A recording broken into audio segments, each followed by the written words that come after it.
This is Grapplers Talk. What is up, fans of Grapplers Talk? This is Dave coming at you with another episode each and every week. Thank you to everyone for downloading and tuning into the podcast. We truly appreciate all the love and support we get out there. And this show would not be possible without our partners. And I really, truly appreciate our partners over at Spar Bar Soap, providing us with the best antibacterial, antifungal, antimicrobial soap. It's awesome. Made here in the United States. If you go to their website, Spar Bar Soap, and put in an order, type in code word Grapplers Talk, you'll get 10% off. That's only at Spar Bar Soap. Don't forget to use our code word Grapplers Talk for 10% off. And our partners over at Butterfly X, thank you to them. They are truly awesome, making Academy rash guards, making all the best gis and rash guards and belts. If you need help, if you're an Academy owner out there, reach out to Butterfly X. Tell them I sent you, and they will help you get all set up with the right gear for your Academy. Hit them up, Butterfly X, BFX Gear on Instagram. Use code word Grapplers Talk 10, and you'll get 10% off any of the gear over there. So once again, thank you to our partners over at Spar Bar Soap and Butterfly X for everything you guys do for the show and your guys' continued support along the way. I'm here today in studio with an awesome gentleman I got to meet a few weeks ago, and we had a great conversation. And I'm all about meeting awesome and good people and trying to expand the network. And it's not just about competitions. It's not just about, being on posters or anything like that. You meet so many good people in jiu-jitsu, and, if you take the time to get to know somebody, you're going to be amazed at who you meet and who you come across.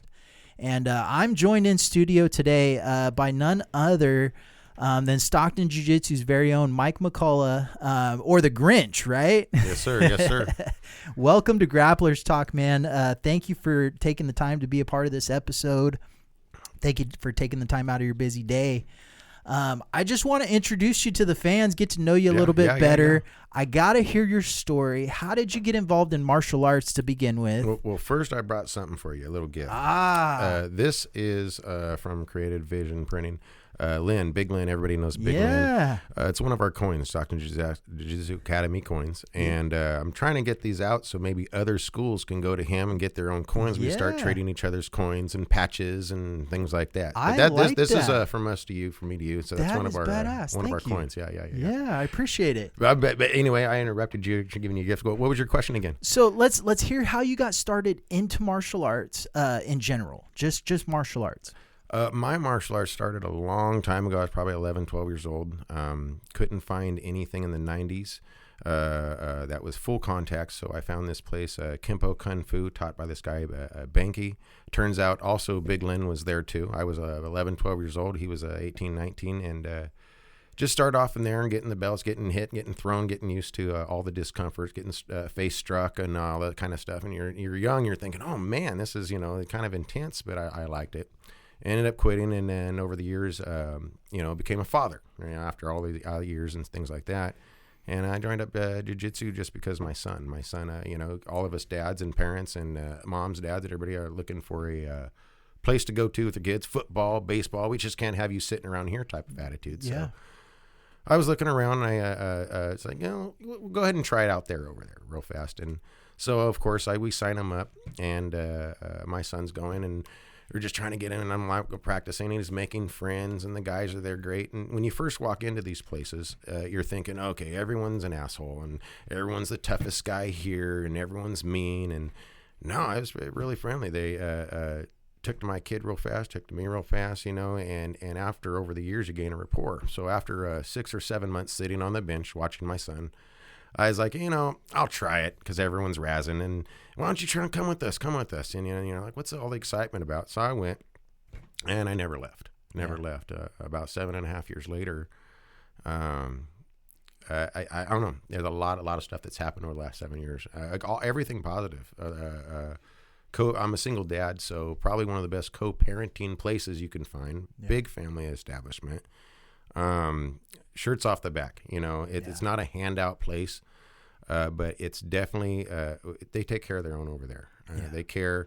There's been a lot of anonymous gifts handed to people that are going through things, and life happens. So besides the jiu-jitsu part of it, it was the family establishment of it.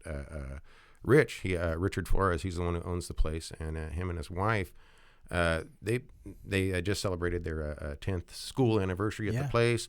And they talk about each other like they just met each other. They're not tired of each other. None of the typical stuff. And they're running their business great together. How they treat each other is why me and my son stayed.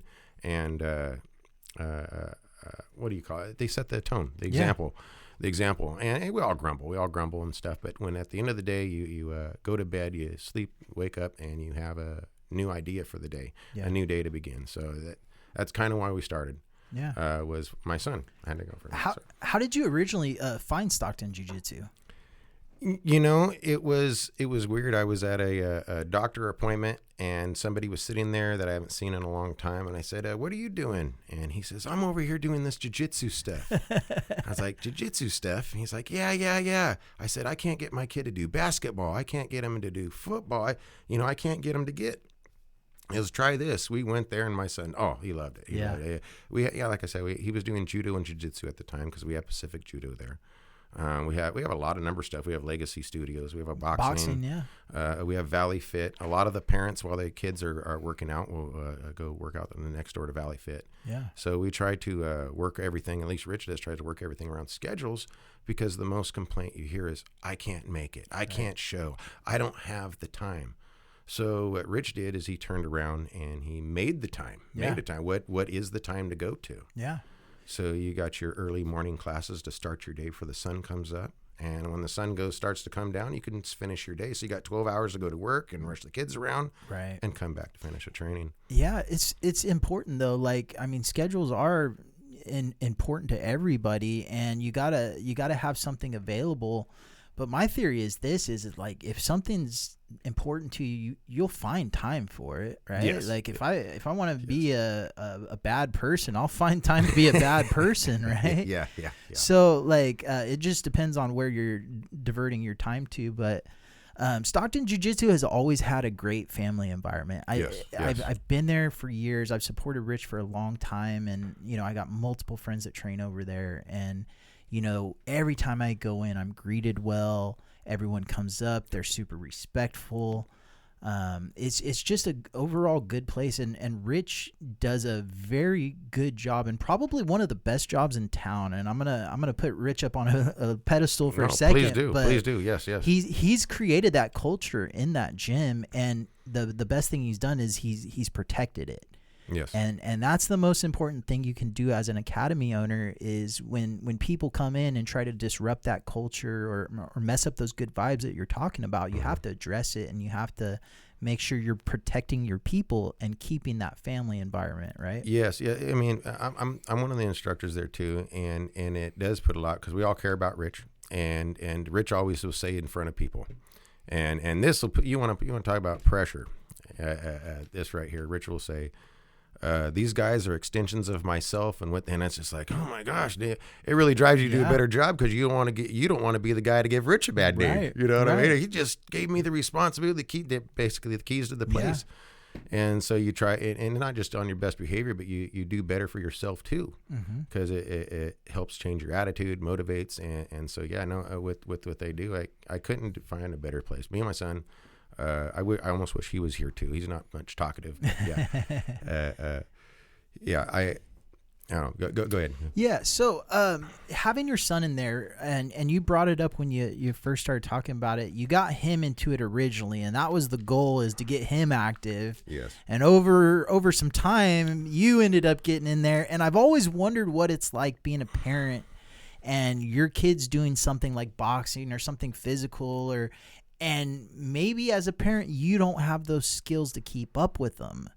And so over time, eventually they're going to get really good at this thing. And at least as a dad, I'm like, I don't want them to get better than me to where one day they can kick my ass. Well, no, I do hope so. Well, when you start off that young, here's why. We would start off in our late 30s and our 40s and things like that. Our kids that are starting out 5, 6 years old, by the time they're our age, Yeah. those guys Superstars. They're martial artists. We just signed up. You know, not to put downplay on what we do, because we put a lot of hard work in too, but the kids that are doing there and born on the mats, like Rich's son RJ, and we got Evelyn there, and we got we got a brother and sister there, Luke and Lila. I mean, these guys are incredible. I mean, and sweet kids. Yeah. Sweet kids. I feel bad for the bully who thinks they're going to take their lunch money for the day. Yeah, you're not doing that with our kids. So, just watching all the people flourish. To train someone who's never shrimped or never somersaulted or never did the arm bar, and you see them get it down for the first time and the look in their face, or you're watching two parents on the side of the bench over there watching their two kids fight with each other and really enjoy the day, you know, and it's bonding. It's bonding. You can't bond better than that. And we got a lot of the kids to stay at each other's houses and stuff like that. So it's definitely a community thing. Yeah. And that's one thing I do like about this jiu-jitsu. I mean, they're popping up all over the place. Yeah. Jiu-jitsu, but anything you can get your kid into, do it. We couldn't find anything that worked. Jiu-jitsu was it. Yeah. And he took to it, and they took to him. So with me on the mats, I looked at it as positive aggression. Yeah. I never got beat up so badly and thanked someone for it before. Yeah. Shake their hand. Thank you, sir. Yeah. Man, you hurt me, you know. And these guys, when I first started, what made me keep going was I got my ass handed to me. I mean, we have Edgar Ortega there, and by that time he was like a white or blue belt and then we had this other guy, he was kind of white or blue belt, Keith English. And now Edgar, he got his black belt in Aikido. Yeah. And Keith English is a black belt Krav Maga. Yeah. So I was like, how come I can come in and handle him, beat him, do him, but I go over there and these white belts and blue belts are destroying me? Oh, those guys, hey, that's false advertisement, guys. You know, it was just real neat, but all it did is make you better. Yeah. All it did is make you better, because these guys aren't trying to be better than you. There's no jiu-jitsu secrets. Yeah. There's no something I'm going to keep from you. They want to show it to you to get you better, because you may find something they missed, and then you show it to them. The art flourishes. Nobody discovered jiu-jitsu. We're all rediscovering it. Yeah. And it's just neat. It's a very individual journey, if you think about it, because everyone develops their own style of jiu-jitsu, and it's not like karate, right? Where there's a certain set of movements and you have to do the forms and the katas a certain way, you know, and you can't really derive from that style. And where jiu-jitsu allows the creativity to work its way in, and you know, the body types are huge in jiu-jitsu, right? And you got your long, lanky guys that may play a spider guard or lasso guard type game, or you got your short, compact guys that are balling up and going, you know, deep half. Because see, and me, I don't even get along with short guys. I even forget Rich is short, because that short man syndrome pisses me off. It just does. But with him, he's got the short legs, and I got this, so we're always modifying each other's bodies. And how come I can't go with him? And it hit me one day. I was like, well, you don't get to pick your bully. You don't get to pick the person that you're going to be going up against. And most martial arts is trying to stay safe, right? Yeah. And stay safe. And if you think about what SAFE stands for, you got four letters, SAFE, right? Safe against forced encounters. So when you're learning you're safe, how to stay safe, you're going to have forced encounters you may not like, and the person forcing that encounter on you isn't going to be your size and shape. It's going to be a big, mean, whatever you got to do. You never know. So if you get a good ankle lock or a wrist lock or something quick, that's most likely someone's going to leave you alone after you break a bone, compared to striking and hitting and hitting. I know there was this thing on the news with a girl got kidnapped. She's 13 years old. She's been training jiu-jitsu, and not at our place. It was just in the news. You can Google it. And she snapped her kidnapper's ankle. Yeah. You know, he let her go. He's our size. Yeah. Now, she would have been in this go beat him up, punch him in the face. She would have been beating him and screaming and biting him all the way. But take out that ankle after 3 years of training and 13 years old. That's a little mobile weapon there. Yeah. You know, and she got to stay safe against her forced encounter. Yeah. You know, and so for women, kids, children, old, there's no age for this stuff. Yeah. There's definitely something for everybody there. I got something out of it. Yeah. My son gets something out of it I don't get. Yeah. And so, yeah, it's definitely flourishing and expanding and you're just meeting tons of people. I met you a few weeks ago. Yeah. You know, and I was just like, who's the new guy in the face and the black belt? And it was like, who's he? It's, oh, cool. It's neat to see a new black belt or someone come in, because now we have a new style to bring to the table. Now we have something new to pick with. And, and when you look at people and big guys and little guys, you're not looking, you're like, I wonder what it'd be like to take him. Yeah. You don't want to fight everybody. You just want to see how good you could do and how good you could progress. Yeah. So go ahead. But it allows you to like find out more about yourself, right? Oh my God. Yeah. It's like that self-discovery when you're getting fucked up or you're getting beat up, right? And someone's smashing you and choking you. You got two options there, okay? You could either escape or you can tap. Yes. And that's as simple as it is. And you know, the thing about it is, you know, you find out which type of person you are real quick, right? You're the one that's going to run from the problem, or you're the one that's going to embrace it. So that, you know what? You can't get more transparency than that. It's called honesty. I think, you know what, that you brought that up. I think what really turns beyond the jiu-jitsu is I'm very direct, very realistic. Yeah. And if someone says, I can lift 100 pounds, and they can't, you can't. That will not lie to you. That's a fact. You know, and if you can't do something on the mats and push your thresholds, you can't lie to yourself on the mats. I could beat everybody. No. And you're gassed out get in 5 exposed minutes. real quick. Oh my God. And talk about being humbling. Yeah. It'll humble you. It'll get you to bed at night. You won't be out racing in the head, kicking around. I suggest, especially anybody in their 40s, especially nowadays, all the stuff going on. Everybody wants a good jog, a good run, a good weight lift. Get on the mats and grapple somebody, dude. You know, get on the mats and just grapple the shit out of each other and get a bond through that. Yeah. Because you're both working out different stuff and everybody's hanging to the same goal. We're all different spokes on the wheels, right? Yep. And they're all pointed to the middle and we're all headed to that same goal. And you don't even realize it till you're on the mats sweating out your problems. Yeah. You have no phone. You're barefoot. Think about all the things happen when you're barefoot. Our comfort, the beach, the pool, jiu-jitsu, the mats. You know, even people in gymnastics have their own thing. So once you take off your shoes and you're barefoot and you're in that element, that comfortable element, it just brings you back to where you're going to be. You know, it's getting comfortable with being uncomfortable. Big time. Yeah, that's huge. And you brought it up. I'm glad you did. But the aspect of not having a phone or not having the distractions. Oh, it's beautiful. How many times a day can you put your phone away, or do you put your phone away and really not think about it? Never. We're all programmed to look at our phone like the fridge. We're never hungry. We're just popping in it and popping out, and there's nothing in there we really ever need. Yeah. And we're all programmed to that. We all you and I grew up without the cell phones. Yeah. Now you and I can't keep our hands off of our, like the kids do. We're blaming the kids, but you know, we're the same way. Yeah. Yeah. So it's a lot different knowing that.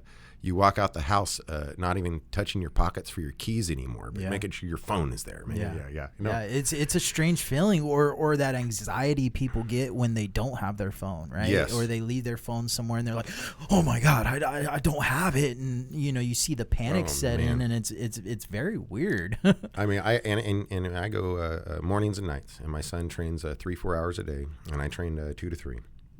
We take the weekends off. You know, Friday, Saturdays and stuff, just to do stuff around the house and get things and just got to have balance. Oh man, and he's beat up half the time. And if I'm rolling there and I'm not having whatever and I'm involved, I have a shoulder problem. Think about it. You're always injured in jiu-jitsu. You're always injured.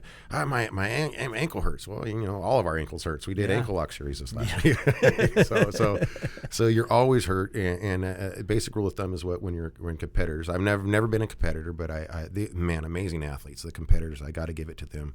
A lot of pressure building up, taking on your opponent who you think is training harder than you. So you try to trade, you know, and there's a lot of tips I've learned. I don't know most of the points and stuff, but they're athletes, man. Yeah. Those are our jiu-jitsu athletes. That's where you're not pounding the hell out of anybody and you're using your skill to try and wrap around everything. It's like playing chess. Yeah. It really is. Till you get on the mats, it doesn't until you get on the mats, the bench doesn't work. I sat on the bench and I gave my son direction, and that's a soccer mom in training right there. Yeah. And the only way to not be one of those soccer moms is get your butt on the mats yourself. Yeah. Or go shopping. Let us coaches do our jobs. Yeah. No, it's very true. I want to ask you, what's some of the noticeable changes you've seen in your son since he started jiu-jitsu?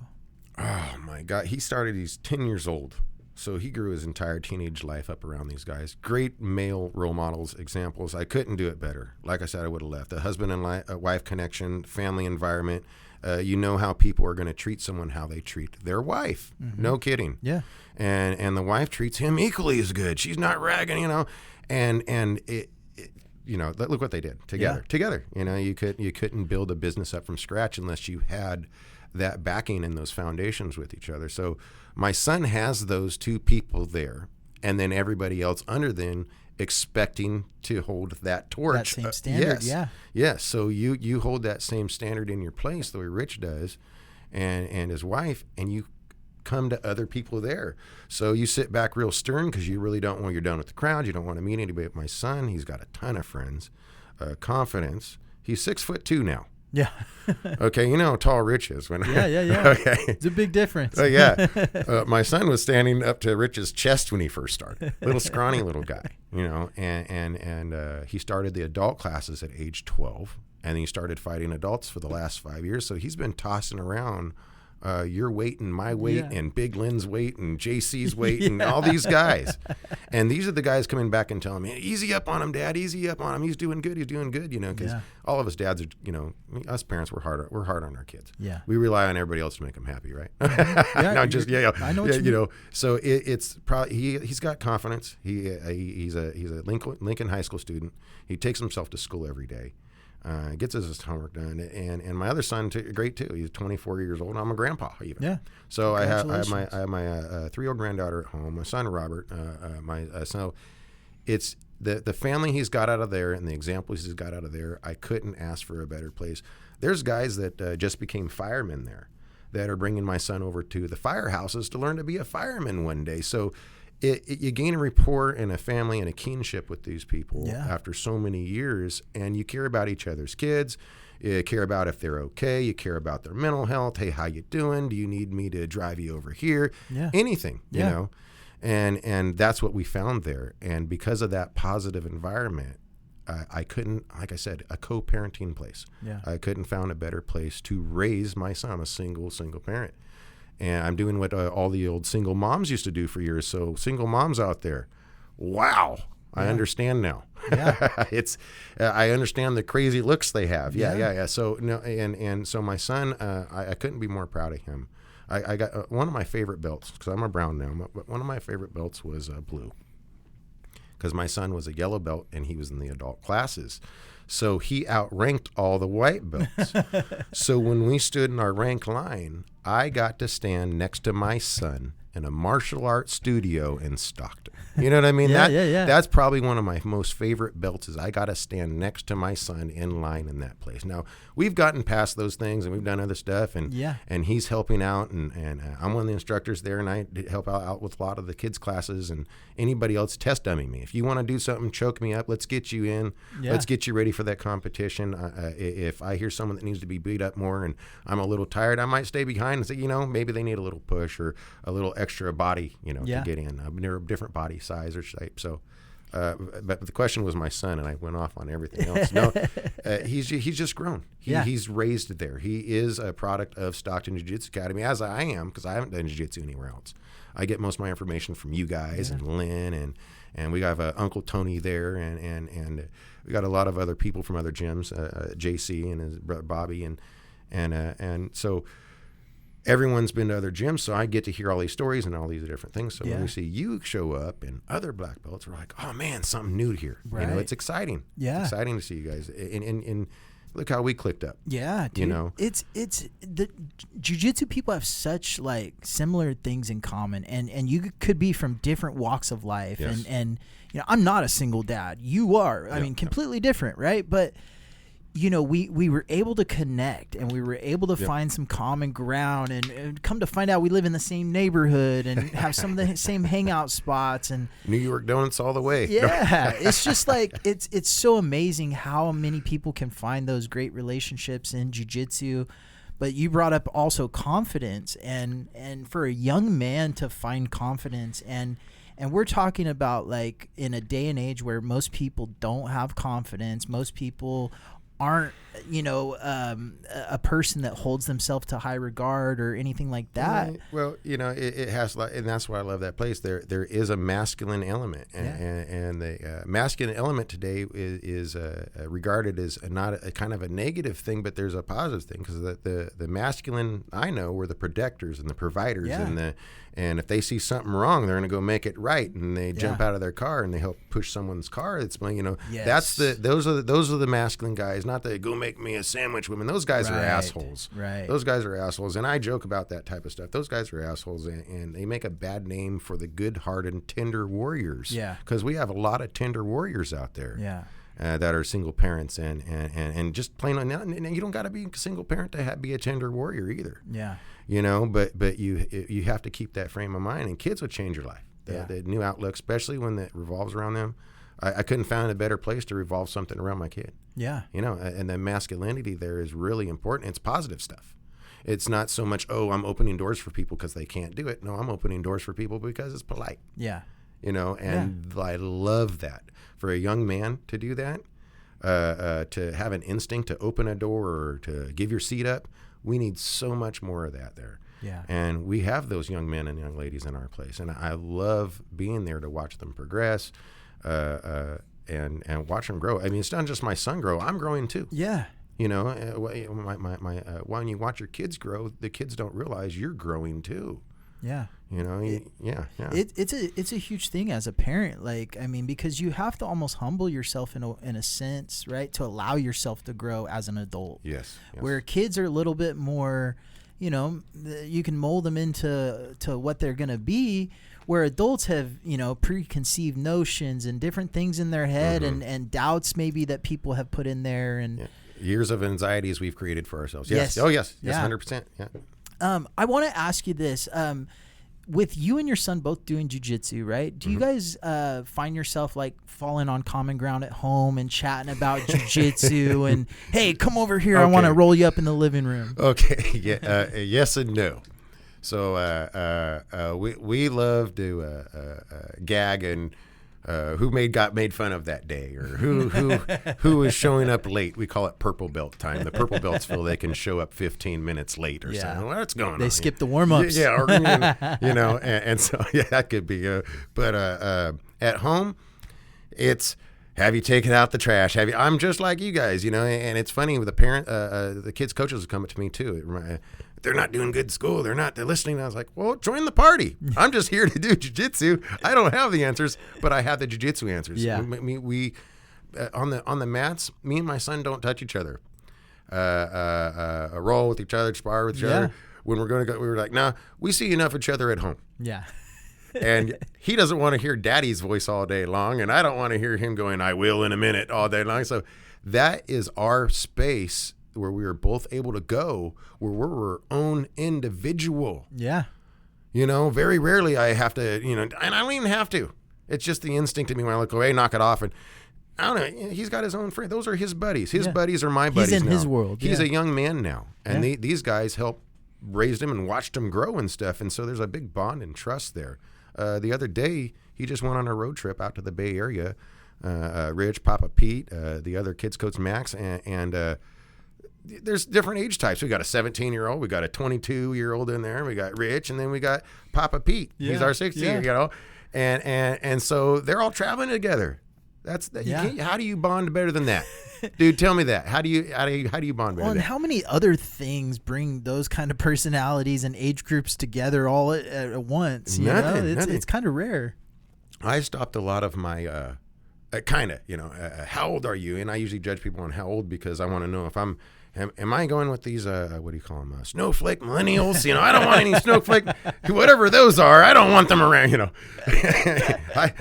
you don't even know what they are yet. You just, and so it bridges all that gap. It bridges those gaps between males and the females, and it just. I have friends there now. Yeah. Actual friends. I went there done with groups. And I don't want to join a group. And if I want my attitude, if I wanted to go have everybody in my business, I'll just go back to church. You know, and it's not like that there, man. You see most of those people. Rich says it all the time. You see, I see you guys more than I see my own family. Yeah, we spend each other time here, and it's a bond there. Raising a kid, I'm very lucky to find that place. Yeah. You stumbled across it. Other people stumbled across it. Other people in other schools, and other people that are parents when I came here because I had the kid. Yeah. And we just kind of feed off each other's positivity the best we can. Yeah. And coming from the Grinch, right? Right. You know. let me ask you. I'm glad you brought that up. Why do they call you the Grinch? Where'd that come from? Oh man. You don't want to mess with me, man. No, I'm joking. No, I'm a crabby. I'm not a morning guy. I'm crabby. There's no filter. Bah humbug, you know, and it's kind of an Al Bundy moment, you know. It just, you know, in the mornings, you catch me in the afternoon. It's like, who is that guy? That's what you're doing. Not 6 in the morning. You're gonna get what you get. You got the Grinch. Yeah, you got the Grinch. I know it. But no. You try to turn it on and off because you see a new person there. You're like, you don't want to. Don't go talk to the Grinch over there. Yeah. Not this morning. No, that's all. It's a morning thing. I'm not a morning person. They make fun of me for not being a morning person, and you know we bust on each other. You know the bigger guys when. One of our big, huge guys says, "Yeah, I eat one of the cookies," and someone's like, "Oh, you know, we know you didn't. You just eat one." You know, so we tear each other up there. You know, whose wife is busting them up more. Right. You know what you got to do, and and we complain about our kid. We tell, stories about our kids. You know, so it's a definitely bonding moment. A lot of laughs. Pop in the mouth guard. Make sure no white belts break out your teeth. Yeah. You know. It's a good gym, and you know there's good vibes going on when you go into a gym and you hear like everyone joking and kind of, you know, men call it busting each other's balls or whatever, right? And kind of ragging on your buddies and, you know, fun things like that. You got to have that environment and everyone to be laughing and comfortable there. Yes. It's important. Yes, it is. It's great, man. Because when you're teasing somebody, you're not really teasing them. You're just letting them know they're not by themselves with whatever they're going on. You know what I mean? Yeah. It's like comedians, right? Everyone, the funniest jokes are the ones that people can relate to, right? Oh, the best. Best. Yeah. I went to your guys' belt promotion a couple weeks ago, and it was an awesome time. Such a good group, and man, I've seen that gym over the past several years grow and grow and grow. And, huge. What it's turned into, I was just blown away. I mean, people standing all outside just because the amount of people were there, and not everybody got to show up. There was a lot of missing people. Yeah. And you know, there was a great moment. You got to be there with your son while he received his purple belt. Yeah, and I put it on. You got to put it on him. Talk about that moment. Oh man, I didn't find out about it till that day. Rich came up and he came up to me and excuse me. He came up to me and Uncle Tony and said, "You want to do kids class or adult class?" And I was like, "Well, I'll go adult class." Wait. What, adult class for what? You know, he's getting his belt today. Oh shoot! So I was there. I even tied it on backwards. His bar was hanging on the right side and everything, you know. But no, those moments are the best. It just made me. I just got my brown not too long ago, about a year or so ago, and so watching him progress through that and the respect of his peers and that he earned it. No participation trophy. Yeah. I won't allow it. Yeah. You know, and Rich doesn't allow it, and you get at your level. I don't have to be at a competitor level to get here, and you do your time, and your belts will show up. You almost don't have to. When's my belt? When you don't know you're getting one is when you'll get one. Yeah. You know, you just got to put in the time. Yeah, and you're not there to check in boxes. Yeah. If you're there to get I want to be a black belt so people could look at me. It's not. You're there for the wrong reason. You'll probably never even make one. Yeah. Just because the attitude behind it will not allow you to get your black belt. Right. You know, and if you're too good for the place, that's why most blue belts don't quit. Yeah. After they get their blue belt. 90% or so, whatever, don't even go there because I'm so good anyway. Yeah, it's weird. It's like they achieve that success, you know, of getting the blue belt, and some people are okay with that. Yeah, and they're like, yeah, I got it, I'm good, you know, and they can be happy with that small amount of success, but it's very small. To really get to that highest level and to get to that brown and black belt level, it's a lot of humbling yourself and really like dying to yourself. You know, it's like an old religious thing, but you know, your flesh has to die, right, to be able to embrace the jiu-jitsu, you know. Flesh and bones. You know, interesting story. It was Halloween. Today is Halloween, right? Mm-hmm. Okay. Yeah. Happy Halloween, everyone. Yeah. I didn't have stripes on my belt yet, and it was Halloween morning. Brand new guy. We just got him in. It's not going to be rough here. You're going to love it. I like it. I'm a white belt. You're a white belt. Man, it's cool. You're going to love it. It's a sweat. It's positive aggression. You can be aggressive. That's what I call it. Positive aggression. And the bell went off, and we're all getting ready to do a drill, and snap, there went my leg. Snap. So it didn't keep me away. Yeah. I scooted my son. Okay, this is what happens. We knew we might break a rib or bone or finger. We knew full contact. We discussed this for a game, so we're going to show it back. We're going to show our support. Yeah. Never left. Yeah. Never left. Got back on the mats, and the guy snapped my leg. I invited him. Hey, man, I want you to be my first roll where we left off at. Yeah. You know, I thought that'd kind of cool, the white belt getting back on, that horse you fell off of. Well, the horse I fell off was Big Lynn. Yeah, that's a big horse. Yeah, huge. No, but I just on good grace and no harm, no foul, and he whipped my ass again. But thank God, no broken bones this time. You know. Yeah. And again, it was a fluke. It wasn't like Lynn doesn't go out breaking people. No. Shit, man. He's a great training partner. Dude, he felt worse than my bones did about it. You know? I'm sure. Yeah. Such a good guy. Yeah. But it's so true though. I'm thinking about it. There's so many people that like they'll experience an injury and then they're done. They never come back. Oh, there's so many people I've seen over the years that. Well, that's a lack of grit. Yeah. That's a lack of balls. It's a lack of grit. That's a lack of all the things I complain about. It's not. It was. I guess they. I don't even know how to explain that. I mean, a bump and bruise and say, "Oh, I'm done." Yeah. I can't understand it. So for me to explain something I can't understand, I would just be negatively down talking someone. You know, he's a wussy. He doesn't, and I don't want to get into that. We just don't understand it. Yeah, because I don't. I really don't. So that's also another thing I'm learning with jiu-jitsu is understanding, giving people their arguments. Yeah. Okay, don't argue against it because in today's society, I mean, look around. You need dialogue. You need what we're doing, and that's what I love about jiu-jitsu. Yeah. You got so many religions, you got so many politics people there, you got so many nurses, this, that, and you put on a different uniform for the day, and everyone's equally barefooted on that mat, man. Yeah. And that's what I like about the jiu-jitsu live, and not just jiu-jitsu. If you can get on a mat the way like that, and you can find a bond. You find that bond, you keep it, and you stick with it because you don't get second chances on bonds like that. Yeah. You not too often. Yeah. Not too often. No. I think that's why so many people were worked up about the Moneyberg situation, right? And if you're not familiar with it, Derek Moneyberg, this rich guy, paid all these high-level UFC guys, for private lessons.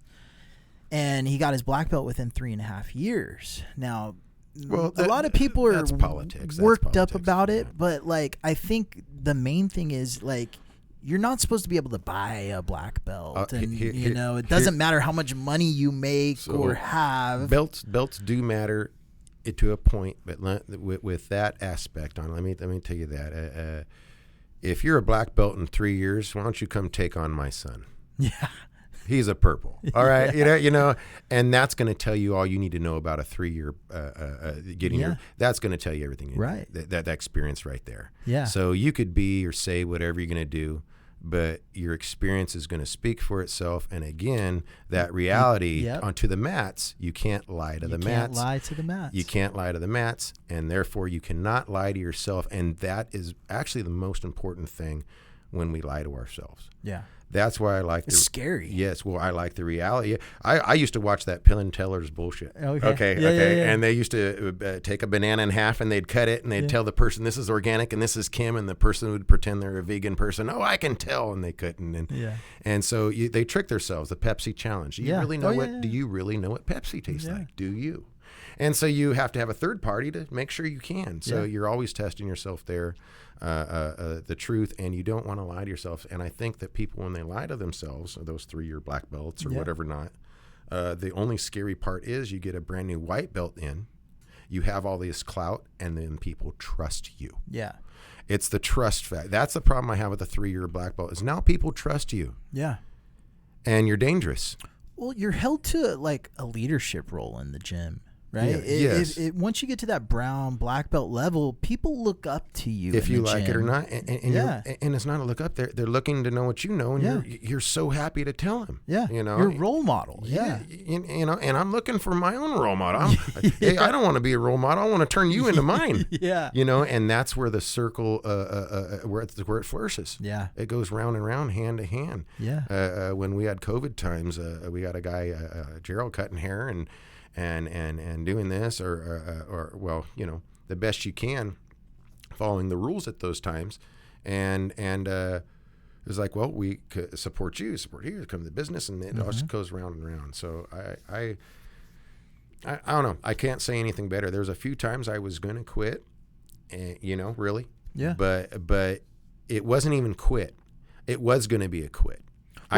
What was it that was causing you? It wasn't even anything big. It was just life stuff and getting new just life happening, getting business, getting everything pulled in. It's kind of like holding sand in your fist and it keeps slipping out. The tighter you grip tight.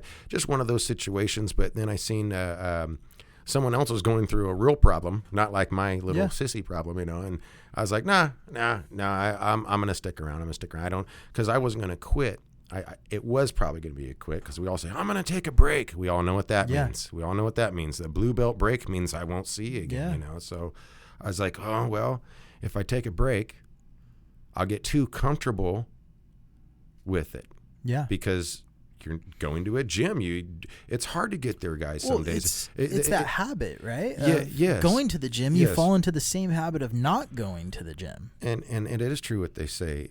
All those days at the gym didn't count. It's the days you did not want to show up that matter the most. And it is a mental fight to get out, to put your 2 feet on the ground, look in the mirror and say, okay, we're going. Just do it. Get in the car, wake up at the gym, and that'll be your morning coffee kind of thing. You know, just go. And when you're going, those days feel so much better.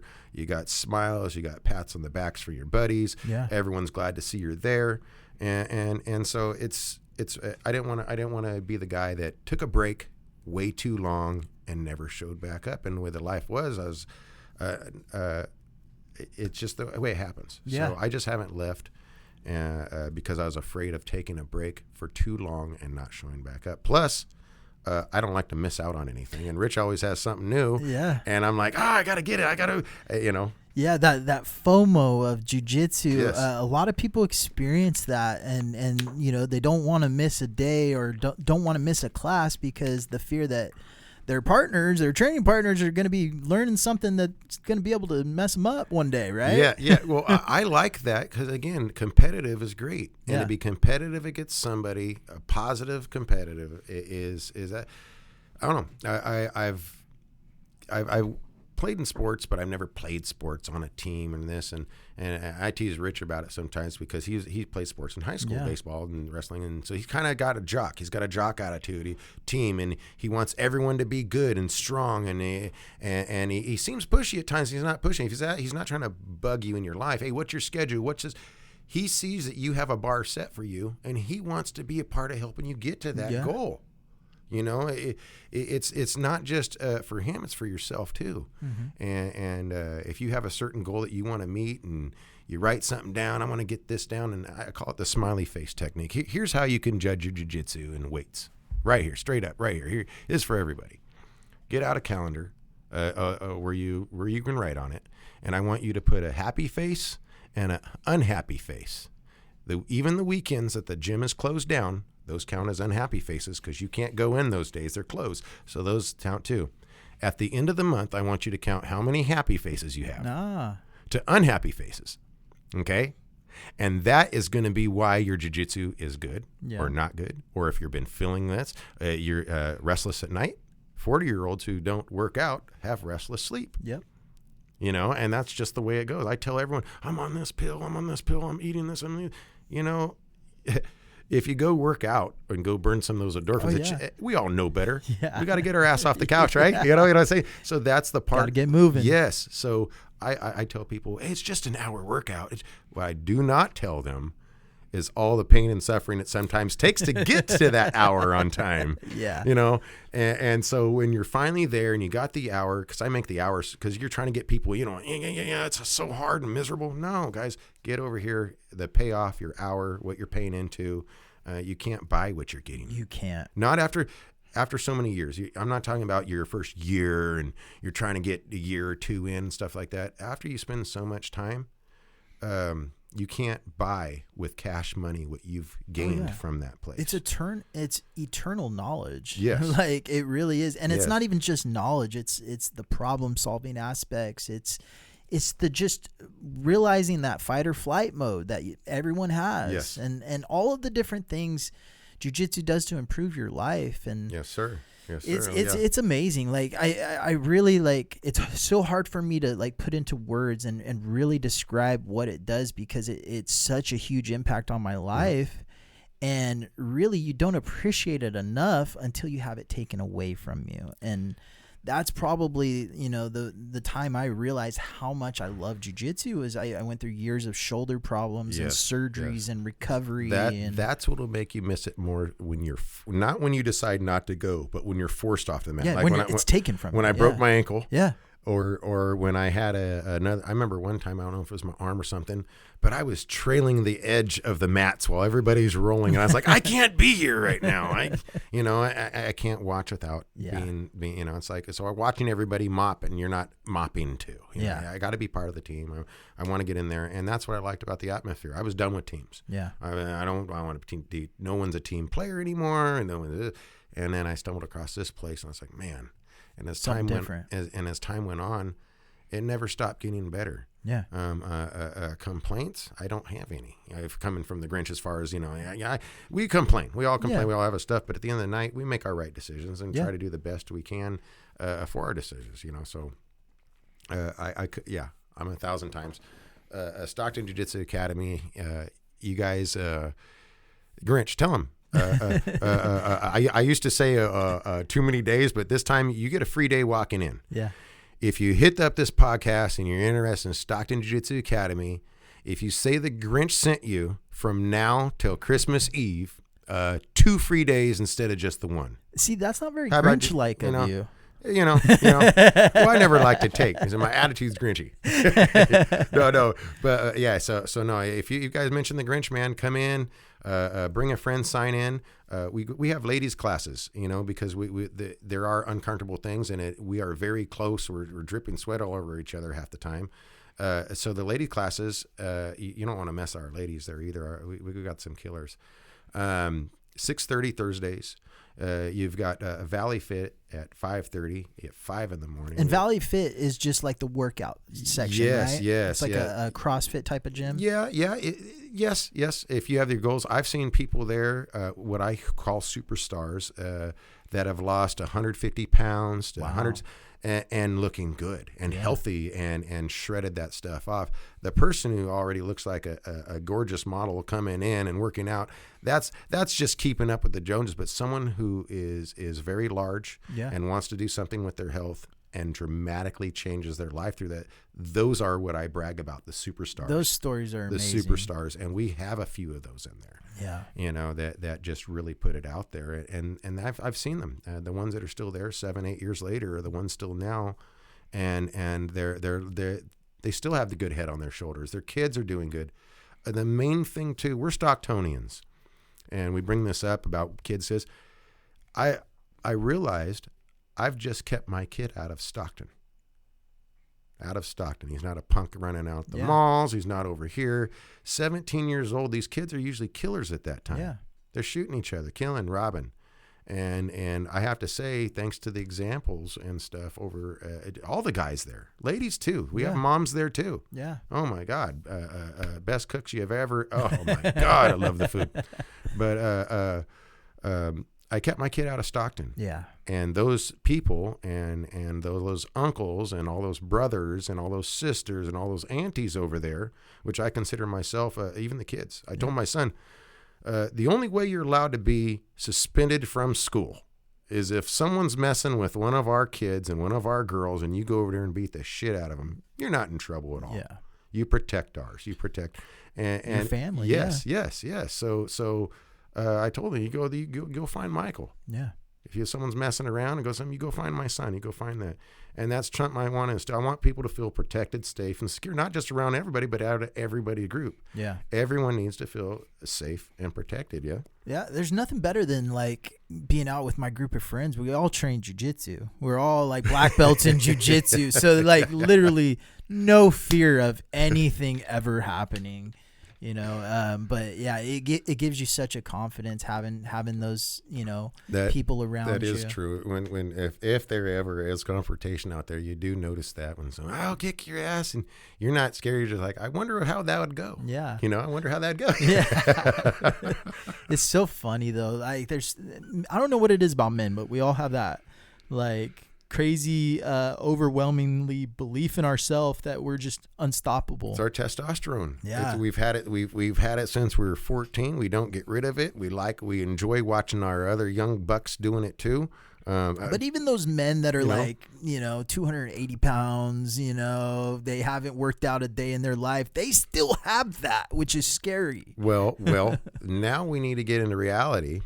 And they need to be honest with themselves. Yes. And they need to get on the mats, because sitting behind the TV set saying, we won, and you weren't part of the football game. No. You didn't throw a football at all. No. You actually bought a bunch of shit to make you fatter. You know?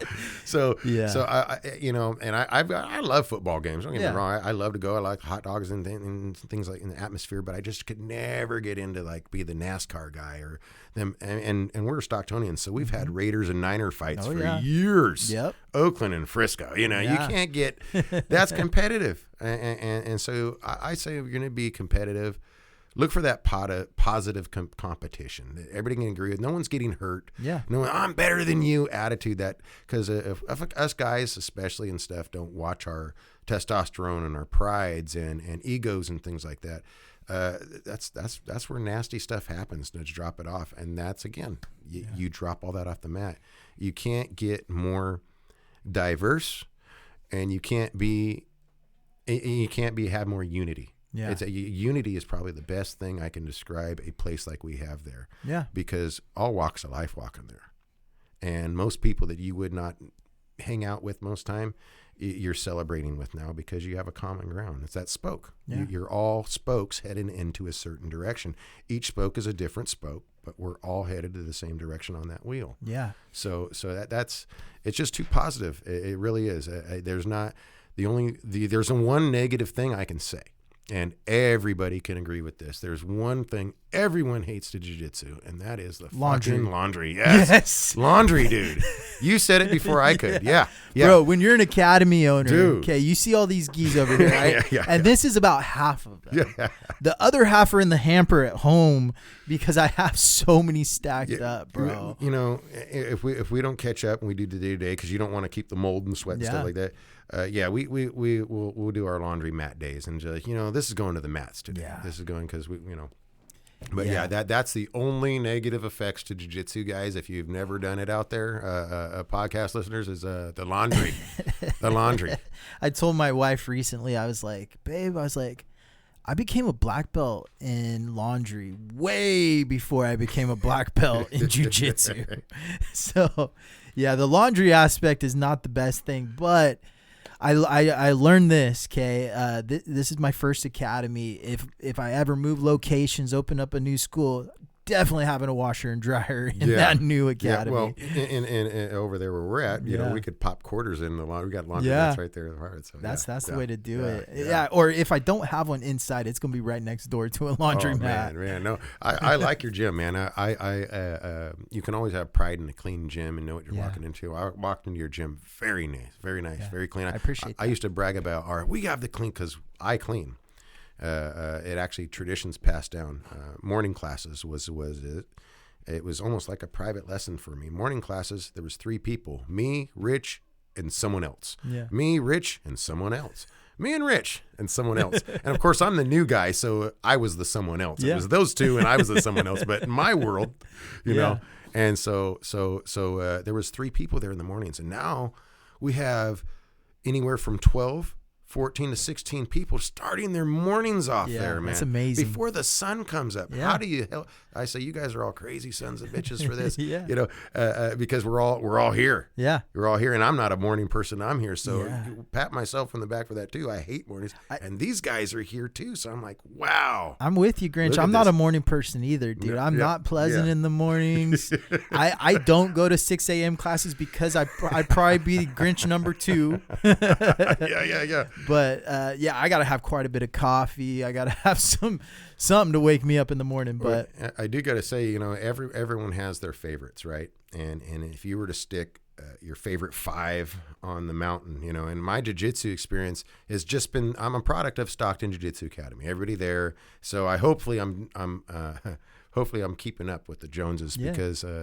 I am proud of that place. Yeah, I'm proud of everybody there, and I've learned from everybody there. And they have like a favorite 5. Who are the favorite 5 you put on top of a mountain? And I'm like, well, you know, this guy, and we got Lynn, we got Todd, and we got my buddy Dave there, and his kids in there, and they're just like, well, you mentioned all 5 on top of the mountain.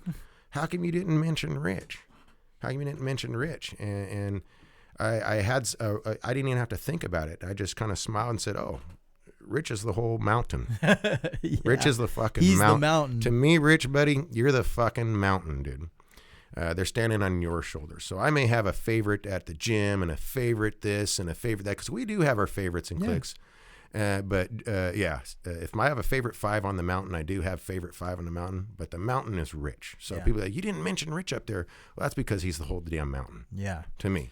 Oh, he's really a good guy and has created such a great environment, and you know the growth Stockton Jiu-Jitsu has had and the development and you've seen good students come out of there, and it's not like beautiful. You know, it's not like you guys are just rolling everyone out and, you know, putting out a bad product. You guys are putting out quality students, quality training partners. Well, you said it with students. We don't want customers, and that's what that 3-year black belt stuff's about, and that's what that's what participation trophies are for. Mm-hmm. We will make you feel good, but we're not going to give you shit you don't earn. Yeah, you know, I'm proud of you, buddy. You're trying hard. You didn't win, but that's okay. Yeah, you know, Navy SEALs even say your worst day was yesterday. You already fought that battle. Yeah, you did it. Mm-hmm. You did it. You got to be in another day, another battle. There's a book I really like. And I'm not a big book reader, but I like quick fortune cookie quotes and stuff. Yeah. So I call it my fortune cookie book. It has everything from Bruce Lee to John Madden to Larry Bird's coaches in this thing. And they have little quotes because it's called The Champion's Mind. Okay. Have you ever heard of it? Never heard of it. Hell of a good book, $15. If you can get it free, whatever you got to do, get it, use it the way you got to use it, the way your perception of it, because we need more people's perception of this book. It's called The Champion's Mind by Dr. Jim Afmero. And it's just positive quotes in the champion's mind and getting out of bed and striving and doing your best to you on a daily and getting yourself into a habit into a routine to where almost like if you get in a car and you don't put on your seatbelt, you feel weird. Yeah. Like leaving the house without your phone. Yeah. You feel Same weird. thing. Make something positive feel weird when you don't have it no more. Yeah. That's the secret. That's the secret. Find something positive that you feel weird when you don't have it anymore. We feel too weird when we don't have our negative things, that our comfort zones and our shit like that. That's really not, we know it's not good for us. We all know diet soda's bad and too much corn syrup's bad. But we still junk it down. Yeah. So we do and don't know better, but this book called The Champion's Mind is really inspiring for coaches or really anybody. Yeah. Because these are all these champions put into one book with their inspiring quotes. And it's not stories. You hear Mike Tyson have a few quotes in there, and it's called The Champion's Mind. I really, really, really, really suggest doing that book. It helped out with my coaching, inspiring the kids there too. Not once. So you've been a little kid before, and you've been around nasty adults. I never want one of our kids ever, ever, ever to leave that place feeling like we made them feel small. Yeah. I want them to feel proud of their accomplishments, and we're going to be strict. My strict comes from a very, very strict thing, but I'm proud of those guys, all of them, and that's why I was saying we don't want customers, we want students, and we have amazing students there. Yeah. Yeah, it's so you hit on a lot of stuff there, but it's so very, very important to understand that as a coach and as a mentor and as a role model in the gym or in life or whatever you're doing, you have the ability to kind of mold that person's life. And what I mean by that is you could either give them positive reinforcement or you could really make them feel small. Yes. By just saying the wrong thing or there's a lot of things that you could do or maybe just crushing one of their dreams, by something you said. Yes. And that could determine how that person is their entire life. Because you remember stuff when you were a kid and you got told, that made me feel like you can't shit. do that. Yeah. Life's bad enough. Everybody fights at home. And again, we're at jiu-jitsu. We're at the parks. We're at Chuck E. Cheese. We're trying to get out of the house to give ourselves a break from each other, husbands, wives. Yeah. You can't over smother. And when you catch each other over smothering, you need to take that breath. Yeah. And that's all that is taking a big old breath. Looking around, stopping to smell those roses. You can't catch everything when you're running at 90 miles per hour. Yeah. Yeah. And that's where the saying "stop and smell the roses" comes from, because when you're running fast, how are you catching all the scenery? No. You're missing it. It's like the movie Click. Yeah. You fast forward through it. And there's no rewind button. No rewind button. Yeah. And that's the main thing is I didn't have to hit the click button. Yeah. And wishing it was over with in jiu-jitsu. I had Rich, I had Lynn, I got Uncle Tony there. We got Max. Mateus is there. Mateus is amazing to me because he's been there since his teen years. He's now in his young 20s, and you don't get 24 and 22-year-olds, Max too, showing up there, these young men showing up at 6 a.m. Yeah. It's very rare. Yeah. I was hungover at that age. Yeah. Me and you both. I remember one time getting dropped off at school from a party. Yeah. And I got picked up from school, went to a party, showed up to the next thing, that's the 90s, guys. Don't you do that shit. Don't you? You stay at your safe spaces and your vape pens. You don't do what us 90s kids did. Stay out of it. We're too tough of a year. Yeah. Too tough. You guys wanted to survive. No, not at all. Not at all. But we love you guys. Why don't you come in? Yeah. Everybody. So no, man, no, this is a cool little. This is my first podcast thing. It's kind of neat. I've had a great time, chatting with you, getting to talk to you, man. I just love hearing different perspectives. We talk to a lot of competitors and things like that, but I feel like the hobbyist is just as important, and the people that aren't training for a competition that are still in there just as much, putting in the time and putting in the same sacrifice to get great at it. And, yes, sir. I don't think there's any denying it, and there's nothing wrong whether you're a competitor or a hobbyist. There's nothing wrong with either one. Yes. You're still chasing the dragon and chasing the dream of jiu-jitsu, and that's what it's about. Dying to yourself and your preconceived notions and growing from it.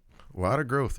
You don't notice the growth because it sneaks up on you. You look back a few years ago and you're like, I'm not that dude no more. I'm actually doing this and I'm doing this now and I'm doing this. And so it like I said, positive aggression. You can't say that, right? I think I got that from that Jim Afro book too. Yeah. You know, because I call it my fortune cookie book. They got so much crap. It's not even crap. It's everybody could use it. There's stuff in there I wouldn't even use, but somebody else would be like, oh, that's the key. Yeah. Because you want to inspire people. You want them to come back. And what's the hardest thing on the planet? Finding a gym partner.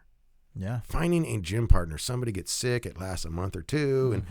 And the great part about your guys' gyms, having gyms, is it's always going to be open. It's open to the public. So you may not necessarily have the same gym partner, but there's going to be somebody's there. Going to be there, yeah. And that's the better part of because when you have a gym partner, both of you kind of motivating each other at first. When that motivator falls off or someone gets sick, your motivator leaves. You know, you're a Dumbo's feather, so to speak, right? And so you're using your Dumbo feather so you can get a good routine because you know if I get a pattern of this, I won't have to stop and it'll be a positive pattern instead of just laying on the couch. I'll be working out. That'll be my new thing. So I definitely couldn't get a better place. Couldn't find better people. And and I'm repeating myself now, so probably means I'm running out of shit to say. I'm running out of shit to say. No, I mean, it just shows me that, you know, Rich and everyone over there is doing the right thing. And you know, I talked to all you guys at Stockton Jiu-Jitsu, and all of you guys are the same, positive. You guys have a great attitude, and you know, you all love the family environment, and you know, it's just you guys have something special, and I want you all, everyone out there listening, you know, Stockton Jiu-Jitsu has something special, and if you're a part of that group, realize that and understand that this is something we want to hold on to and grow and make it even better, and it's going to take each and every one of you. Yes, sir. And everyone plays a huge role in that community.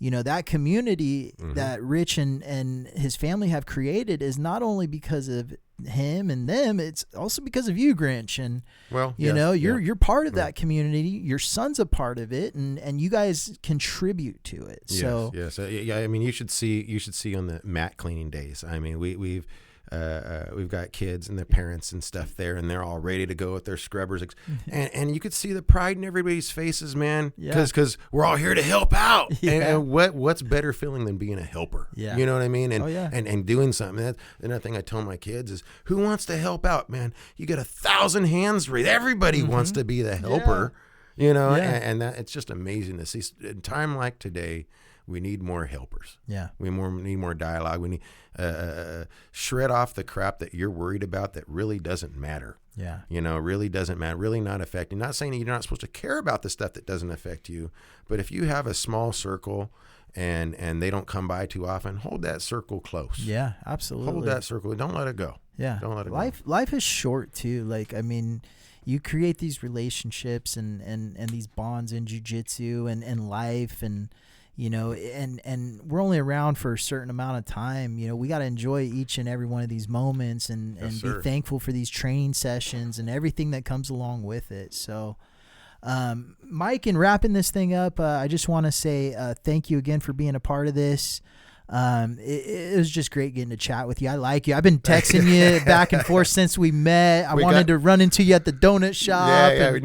On Country Club, New York Donuts, down the street from the Graduate, man. That's kind of a little, I watch Rainy Days there. I grew up in that area. 46 years growing up out in the west side, Country Club, Mont Diablo area. Yeah, it's a good area. And that donut shop has maple bacon donuts too. The maple bacons, buddy. Yeah, get yourself a chocolate. See, now we're not talking health, are we?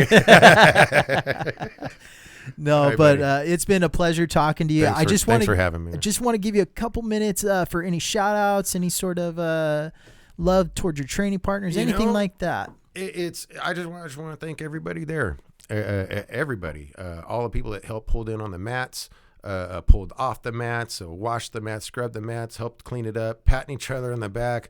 Hell, we're patting each other on the back for stuff we don't even know. We're just happy to see each other. Yeah. And I just want to keep all that up. Thank all you guys. I got all your guys' backs. Anything you needed. Hopefully it's more slaying dragons than moving furniture. But hey, I'll be there. I promise you this. I am one guy that if I say I have your back, you don't got to turn around to make sure I'm there. Yeah, I'll be there. And Rich has that. I have that with him and all the other guys there. So there's not too many shout outs other than everybody as a whole. Yeah, I've been there enough years now, and I'm proud of everybody there and the ones that kept up. And yes, we have a lot of good students. That's all I want to say. Thank you for everybody. Absolutely, man. And thank you again to all of the fans out there for tuning in. You can download us each and every week on Spotify, YouTube, Apple Podcasts. Go check out our YouTube videos. We're putting quite a bit of content out there. Go subscribe to our page. It helps us out in being discoverable and getting the podcast out to the masses. So everyone, thank you for tuning in. Thank you to our sponsors, Butterfly X and Spar Bar Soap. Don't forget to use our promo codes for 10% off of your order. Again, this is Dave with Grapplers Talk, and we are out. This is Grapplers Talk.